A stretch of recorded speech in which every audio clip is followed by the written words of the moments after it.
So today's speaker, Mike Skinner, his business name Brentwood Media, and he's the owner.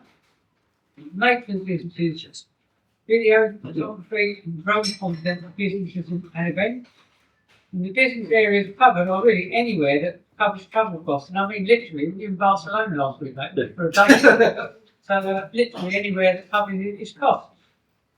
Some of the things he's written down. Something that winds him up or winds him up. It winds up or winds up, Mike. Windy days in the nature sense rather than physiological sense. Windy days make me tense, and I think we're talking about the atmospheric type. A movie I recommend and why? The Grand Budapest Hotel. It's just close enough to perfect. With £1 million cash, I would speak to Clara, Howard, Leanne, and Paul. But I haven't figured out in which order yet. Yes, depending on the order, depends whether he speaks the rest. Yeah, true. Probably Leanne last, I imagine. Paul Blue. And lastly, a sentence on my headstone. It will probably end up having an Amazon or McDonald's advertising screen built in by then. Mike Skinner. Mike Lambs, okay. Yeah, Mike Skinner from Brentwood Media, doing referrals on businesses and businesses. So, first thing I was going to say is, a lot of my work is video work, but all my presentations are always photo based.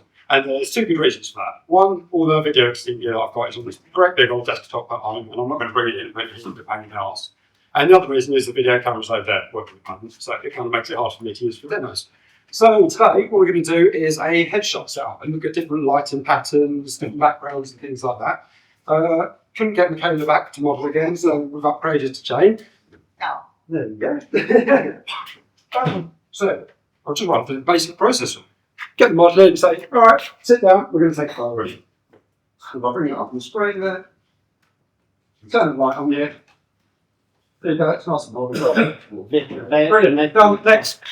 So you don't have to worry too much about it, steady, it's not just take a photo and move it up. No, what we're going to look at is, first of all, just back that off. See what we can do. These aren't actually fantastic lights for this, they're quite small, so it's just going to be a demo. But we're going to do a little bit of posing with you, Jane. It's very square with the camera. Would you mind just turning your chair about 45 degrees to whichever side you're more comfortable? Fantastic. And then just looking straight into the camera lens, sit up nice and straight, posture, and a big cheery smile. There you go. And immediately, just between, just keep them relaxing them a little bit, you get results coming through. So the light I've got going on here is a dead simple, straight in front. What I've normally not used is a bigger light here with a big softbox on it to soften it a bit. Because of the time and space, I've just got this little one, so it's a little bit harsher now. But this is just flat front lighting. Just get this one out of the way. We do actually use it quite a lot. It's dead easy to set up. Doesn't take up much space, and be quick on time and things like that. But to demonstrate how much difference lighting makes, really slightly question and check. If I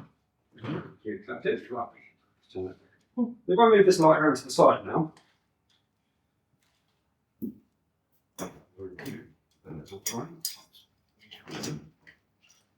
keep looking straight into the camera.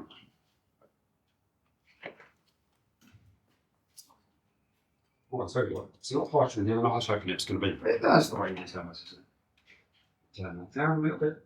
You get this really strong sunlight, and so you just press slightly towards your this one. So right camera over here, space. That's fine, perfect. Yeah. So you've got almost a straight line down the face. I can tell it's more of a parking. It's like it. It's a really sort of, what's the word, contrasty, bold look. It's not something you're going to use that much for sort of corporate photos and things like that on websites. But you do see it on movie posters, band things, stuff like that. Anything that you're trying to get that really punchy look, even some sort of fashion shoots, that sort of thing. So what I normally do instead is work somewhere slightly in the middle. You can bring the camera around to about 45 degrees, try the light round, lift it up really high. Hope it doesn't fall on Jane. And this is imitating a little bit sunlight more, because the most natural lighting comes from above. You're used to seeing people lit from above rather than from straight on the face level. And we'll move this around, I don't know how we can see that on the screen, but what we're looking for here is, again, that side lighting with a bit of shadow coming from the nose and face, and still got the contrast on the face, but we want a little bit of light catching on this opposite cheek as well. And that's actually called Rembrandt lighting. And obviously from the Dutch painter, it's the style that he used to paint faces in quite a lot. And they actually thought quite a lot about lighting in the old paintings and things like that. So you still get a really strong, bold, slightly contrasting look, but it's not as harsh as putting on to the side, not as flat, straight in front. Something else we'd look at then, well, I should say, this lighting is generally used for men more than women, because it gives that sort of manly, grizzly, yeah, exactly, tough, powerful look. It can be a little bit harsh for women's faces who tend to like a sort of flatter, sort of softer light who wants a bit more flattery. So, and I realise I'm talking at Toby speed here, firing through this, but I did rehearsal yesterday and it came to about 13 minutes, so I'm sorry. But we'll then bring in another light from to this side, turn right down low. And if you can see, there's the difference there. You've got the lighting from that side, just by clicking that one. It's just sort of balancing it all out. You've still got a little bit of shadow coming from the other side. I'll probably move that back a bit further around more spaces. More. But you're still getting the interesting sort of Rembrandt lighting, but you're just filling in some of the gaps on the other side, so even it all out a bit. At least a bit more flattering where that is. If you've only got one light on the go, something else you can do with this is get a bounce. And all we're doing here, is their place. If I bring that, the light's on the screen, you can actually change how much light is hitting the other side of the face just by bouncing it to the card. And then, can I just get you to hold that in your eye? Right now. You do it sometimes underneath, and it will light up under the chin, under the eyebrows, under the nose, get rid of any harsh shadows that cause your face like that. Just use a bit of white card. It works really well outside as well if you've got some light. Thank you very much.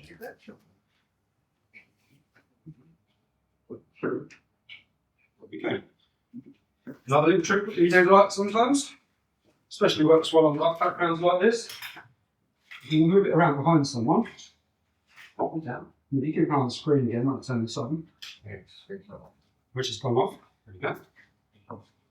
You only get a certain amount of time with these cameras when they'll time out. There we go. Right, we call this a hair light, or a halo light one. And what it's doing, it's just giving that glow around her shoulders, and making it sort of pop out from the background, separate it.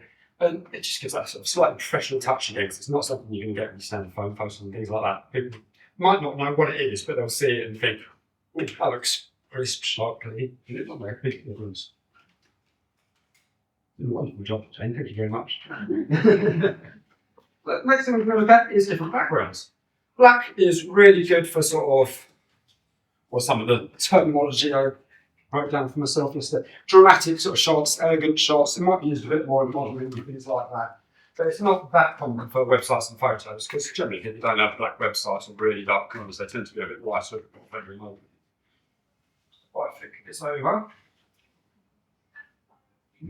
We're going to do now, it's turning this light round. And this is why sometimes on photos you can see they've got about 50 lights going on, because they're all doing different things, like in different parts of the face, different parts of the room.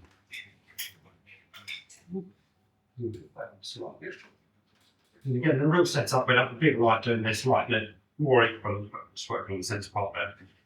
And by adjusting the camera again slightly, bringing the light levels up. We're trying to get a really whited out background, really crisp lines around the outside of that.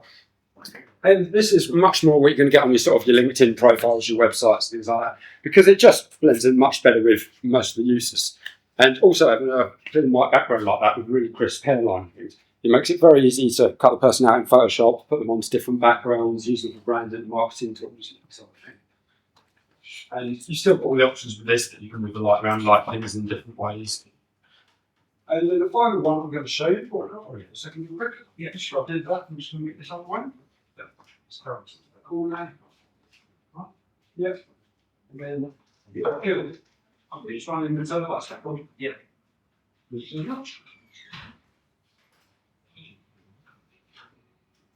Having a backdrop like that is really good if you are putting things on websites and such. But if you're looking for a more natural setting, what we can then do is blur the backgrounds on photos like this one. And then you get that posed photo with an office look behind it. You can set them wherever they work, in woodlands and factories there. And we use this a lot in video as well, because when you've got someone sitting in a chair doing a talking head, you want things going on behind them. You want a bit of movement or a bit of lighting and things like that. But what you don't want is enough light just if I crank that up a lot. What I don't want if I focus over there is a really crisp background that is distracting. I don't really look at the crisps in the background. I just want some shapes and colours there to give an idea of the setting that I'll be working in, but the focus on the red person. So yeah, that's a very quick insight into how we might set up a photo shoot. The main thing is, what I do when I speak to companies, thank you very much.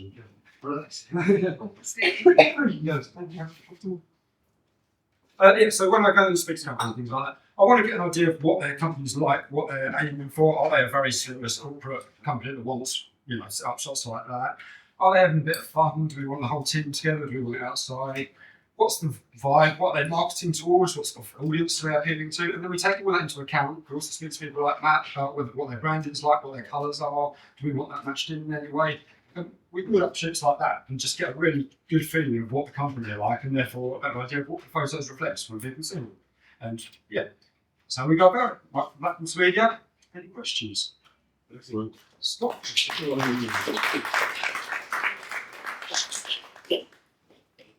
One of the challenges that businesses have when they're investing in that photography review is change of personnel.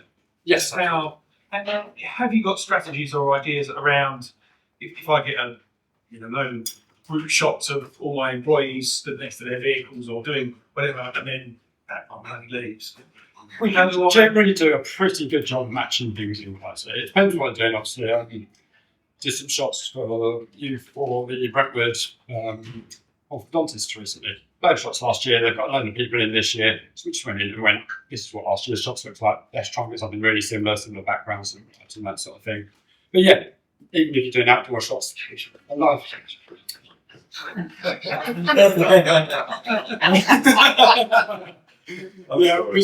it's nice that you can get matching weather, matching situations, but you can still manipulate the photos and lighten it a little bit to get it so it all looks within reason, like similar shoes. That's what you're aiming for.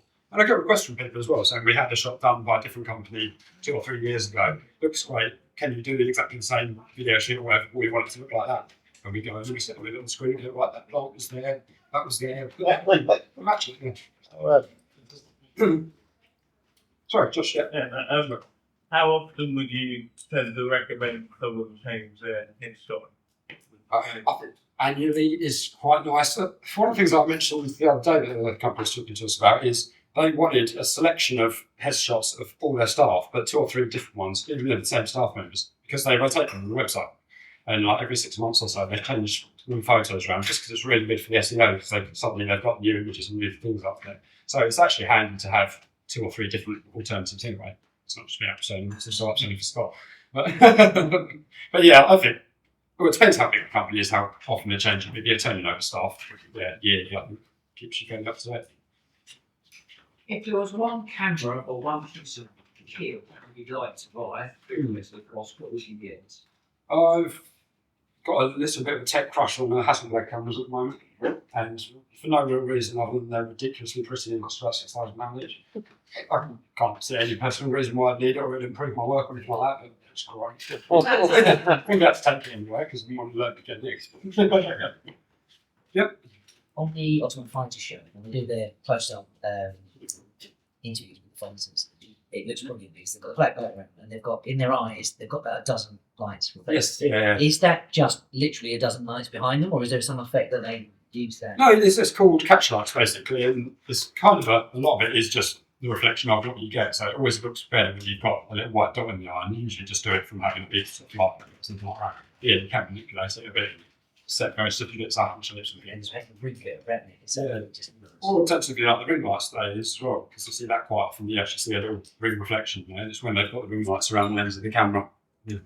But it makes eyes jump out loads more having the light in front of you for some reason, rather than having a black eye with that little white dot.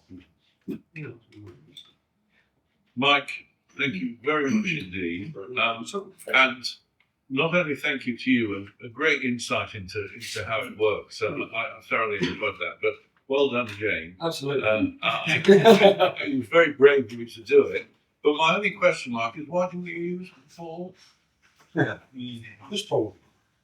He's wearing that. He's wearing regular stuff. I thought you meant that one. I was like, it's the camera doesn't go on.